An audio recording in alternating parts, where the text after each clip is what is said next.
चतरा लोकसभा निर्दलीय प्रत्याशी डॉक्टर अभिषेक कुमार सिंह अपने समर्थकों के साथ नामांकन पत्र दाखिल करने के लिए चतरा समरनालय पहुंचे, जहां उन्होंने उपायुक्त के समक्ष अपना नामांकन पत्र दाखिल किया। नामांकन पत्र दाखिल करने के बाद बाहर निकलते उनके समर्थकों ने जोरदार नारे व फूल माला पहनाकर स्वागत किया। नामांकन दाखिल करने के बाद होटल सेलिब्रेशन इन में निर्दलीय प्रत्याशी डॉक्टर अभिषेक कुमार ने प्रेस कॉन्फ्रेंस की।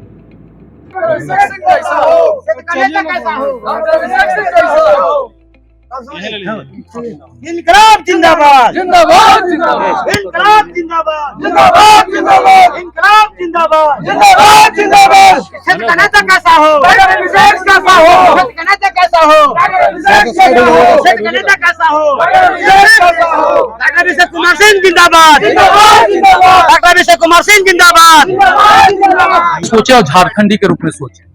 अगर हम केवल व्यक्तिवादी होंगे तो हम लोग निजी स्वार्थ के लिए, और अगर मान लीजिए आप बहुत सक्षमता वाले व्यक्ति हैं और अगर केवल 5 आदमी के बारे में सोच रहे हैं तो क्या आप अपने सक्षमता से अन्याय नहीं कर रहे हैं? क्या राज्य को चलाने के लिए, अगर जिला को चलाने के लिए आईएएस चाहिए तो राज्य को चलाने के लिए कितना पढ़ा लिखा आदमी चाहिए? उससे मजबूत चाहिए कि नहीं? जो 10-20 आईएएस को एक साथ हैंडल कर सके वैसा झारखंड को सीएम चाहिए या नहीं चाहिए? उसके लिए मेंटल और फिजिकल प्रिपरेशन चाहिए या नहीं चाहिए? कि आप कहीं खदान से उठे, पैसा कमा लिए और नेता बन गए, फिर से पैसा कमाने लग गए, ऐसे लोग समाज को आगे बढ़ा सकते हैं? अगर मान लीजिए जिस समय देश आजाद हुआ था उस समय लीडर कौन बना था?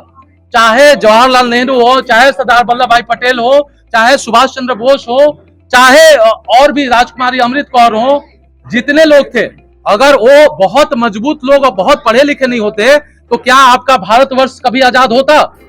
तो क्या आपको ऐसा नहीं लगता है कि आपकी झारखंड जो है बहुत कमजोर स्टेट है?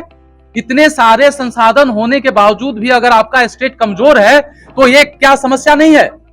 आपको नहीं लगता है कि डॉक्टर अभिषेक जैसे व्यक्ति को चुनाव लड़ना चाहिए? अगर आप जाके बोलिएगा कि नहीं भैया मुझे टिकट दो, और अगर उसको अपना एक एजेंट चाहिए तो क्या मजबूत आदमी से उसको कोई मतलब है कि आप कितना मजबूत आदमी है? वो जो एजेंट के रूप में दिल्ली से चतरा संसदीय क्षेत्र का साम्राज्य तुम्हारा हुआ, अगर ऐसे टिकट चलता रहेगा तो क्या 35 लाख लोग, असंख्य जो पशु पक्षी और जंगल नदी पहाड़ के अस्तित्व के साथ आप खेल रहे हैं कि नहीं खेल रहे हैं? और कोई भी उठ के बोलने के लिए तैयार नहीं है कि मैं तुम्हें चुनौती देता हूं, तो क्या ये बहुत बड़ी समस्या है कि नहीं समाज में? क्या आप पढ़े लिखे लोग, मैं एम्स से पढ़ा हूं, आपके पूरे झारखंड से हर एक साल एम्स दिल्ली में सिलेक्शन नहीं होता है। 2-4 आईएएस बन जाते हैं लेकिन एम्स दिल्ली में सिलेक्शन नहीं होता है। मैं देश भर में 30 सीट में 25वां रैंक लाया हूं। आज मेरी स्थिति यह है कि मेरा 7 स्टार होटल जैसा हॉस्पिटल है, 1100 रुपया एक पेशेंट का फीस है, फिर भी मैं राजनीति में अपने बिना जीवन के परवाह किए हुए, जंगल पहाड़ नदी, चाहे आप कुंदा बोले, वहां कुंदा तो कुंदा है, मैं 2 बार गया हूं, वहां बगल में जाइएगा तो पतरार है, कुटिल है, वहां भी मैं गया हूं, मैं पेशरार भी गया हूं, मैं बरवैया भी गया हूं, मैं बंधुआ भी गया हूं। वैसे लोग जहां नाम सुनकर डर जाते हैं, ये तो बड़ा नक्सल प्रभावित एरिया। मुझे तो कोई समस्या नहीं हुआ।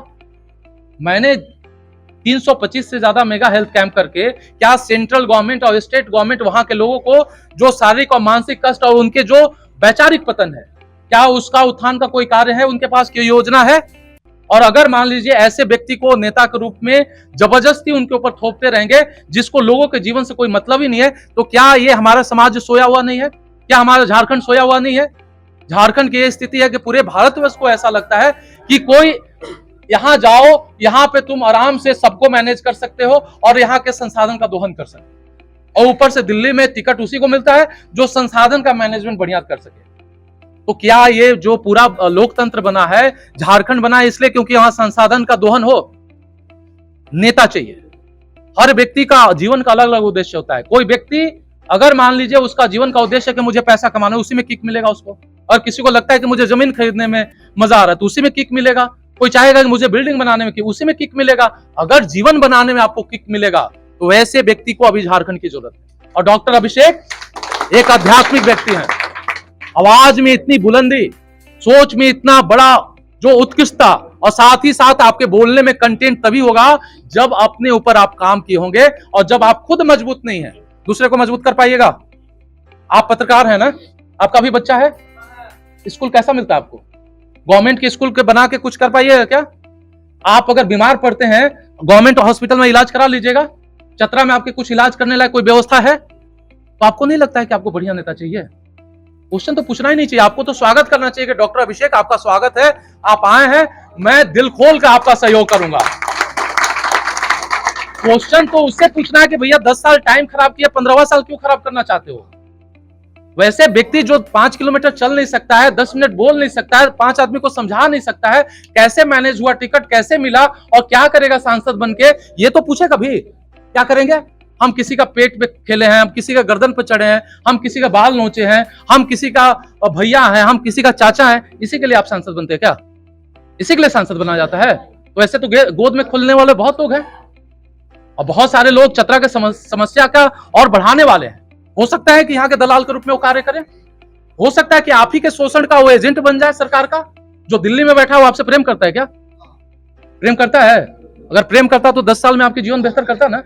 नहीं किया ना, 15वां साल भी बर्बाद हो गया। मैं इसलिए कार्य कर रहा हूं क्योंकि मैं चल भी सकता हूं, बोल भी सकता हूं, सोच भी सकता हूं, सोचवा भी सकता हूं, कर भी सकता हूं, करवा भी सकता हूं। ये अकेला व्यक्ति डॉक्टर अभिषेक, आपके बीजेपी के जो प्रेस कॉन्फ्रेंस हुई इतना लोग आए थे क्या? थे इतना? नहीं, भागे होंगे जल्दी। डॉक्टर अभिषेक का इतना क्रेज आपको दिख रहा है ना, सुनने में आपको मजा भी आ रहा होगा। हो सकता है दिल्ली आपके लिए एक एजेंट पैदा किया हो जो आप ही का व्यक्ति हो, आप ही का शोषण करेगा, आप ही का बेटा का भविष्य बर्बाद करेगा और आप उसको बोलिए अरे भैया तुम तो बड़ा धरती पुत्र आए हो। तो धरती पुत्र तो झारखंड को बर्बाद करके रखे हैं। जो सबसे बड़ा धरती पुत्र है वही तो सबसे ज्यादा बर्बादी का कारण है। कर्म योगी बनिए, कर्म से आप लोकल बनिए। आप आधार कार्ड और जन्म प्रमाण पत्र से जो है लोकल नहीं बन सकते हैं। यही दो यहाँ पे चुनाव लड़ने 2009 में लोकल पुत्र थे, उनकी दुर्दशा क्या हुई? जो ऐसा व्यक्ति जिनके जाति का, जिनके धर्म का 500 लोग भी नहीं होंगे, उनको चुन लिए लेकिन लोकल को नहीं चुने। इस बार वही हश्र होगा, मुझे दिखाई दे रहा है। तो इसलिए हमें राजनीति को पर्पसफुल बनाना है। डॉक्टर अभिषेक जैसे व्यक्ति आपके सांसद और सीएम रहेंगे तो झारखंड कहां पहुंच जाएगा? घोड़ा छाप स्कूल से जो लालटेन और ढिबरी में पढ़ के ऑल इंडिया में 25 रैंक ला सकता है, तो क्या मैंने सोचना, पढ़ना और समझना और तपस्या करना मैंने बंद कर दिया क्या? अकेले तहलका मचा दिया ना चतरा में, अकेले न मचाए। जिस दिन सरकार और व्यवस्था मेरे पास होगा तो आप केवल काम करना पड़ेगा आपको। मैं करूंगा और मैं बोलूंगा कि उसका 20%, 30% और 50% आप कम कीजिए, है ना, लेकिन नहीं काम कीजिएगा नहीं चलेगा। तो ये मैं राजनीति इसलिए कर रहा हूं कि मैं झारखंड को एक उत्कृष्ट राज्य बना सकूं। अभी जो इंडियन सोसाइटी एक डॉगमेटिक सोसाइटी है और जब तक ये स्पिरिचुअल सोसाइटी नहीं बनेगा, भारत विश्व गुरु नहीं बन सकता है। हमारे पार्टी का जो भविष्य में जीत के हम लोग बनाएंगे उसका नाम भारतीय आध्यात्मिक पार्टी होगा और भारतवर्ष का पहला जो आध्यात्मिक राज होगा वो झारखंड होगा, जहां शिक्षा की चर्चा होगी, जहां अध्यात्म की चर्चा होगी, जहां से जंगल से नक्सल नहीं पैदा होगा।